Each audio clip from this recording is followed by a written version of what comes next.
Menjelang Muktamar Nahdlatul Ulama pada bulan Agustus mendatang, mari kita lanjutkan perjalanan sejarah menuju Muktamar ketiga. Muktamar ketiga yang digelar di Surabaya pada tahun 1928 ini menjadi salah satu titik penting dalam perluasan NU. Dari organisasi yang awalnya masih berpusat kuat di Surabaya, NU mulai menata langkah untuk menyebar ke berbagai daerah. Muktamar ketiga ini berlangsung menjelang momentum bersejarah Sumpah Pemuda 1928. Pada masa ini, NU mulai menunjukkan perkembangan penting. Meski pusat gerakannya masih kuat di Jawa Timur, jaringan para kiai mulai menjangkau wilayah lain, termasuk Jawa Tengah, Jawa Barat, dan Banten. Malam penutupan Muktamar di Masjid Sunan Ampel menjadi bukti besarnya daya tarik NU di tengah masyarakat. Acara itu dihadiri tak kurang dari 16.000 orang dari berbagai latar belakang.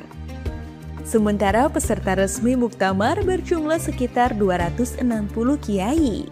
Kehadiran massa sebesar ini juga menarik perhatian aparat dan pejabat pemerintah kolonial.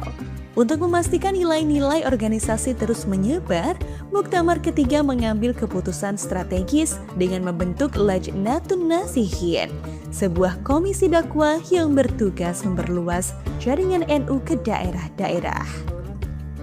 Komisi ini beranggotakan 9 kiai utama dan pada tahap awal berfokus mengembangkan cabang NU di Jawa dan Madura.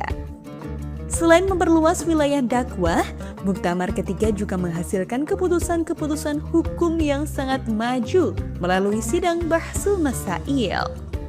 Para ulama merespons masalah di masyarakat dengan cerdas, memadukan tradisi kitab klasik dengan rasionalitas zaman modern. Pertama, para kiai menolak keyakinan tentang adanya hari naas atau hari sial tertentu. Muktamar memilih pendapat yang tidak membolehkan umat Islam meyakini datangnya kesialan hanya karena hari tertentu, sebab seorang muslim harus bertawakal kepada Allah.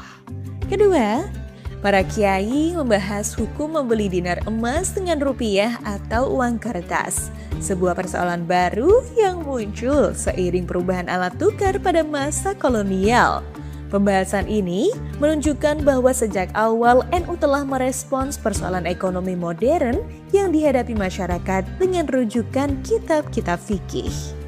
Ketiga, Muktamar juga membahas sejumlah persoalan yang berkaitan dengan kehidupan keluarga dan perempuan, seperti masalah wali hakim, rujuk, hingga sholat Jumat bagi wanita.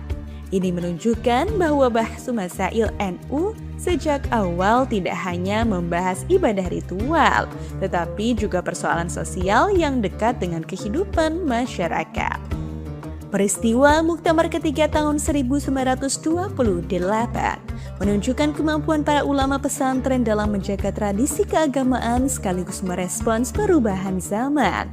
Dari pembentukan Lajnatun Nasihin hingga keputusan-keputusan Bahsul Masail, Muktamar ini ikut mengokohkan fondasi NU sebagai jam'iyah yang terus berkembang dan relevan bagi masyarakat.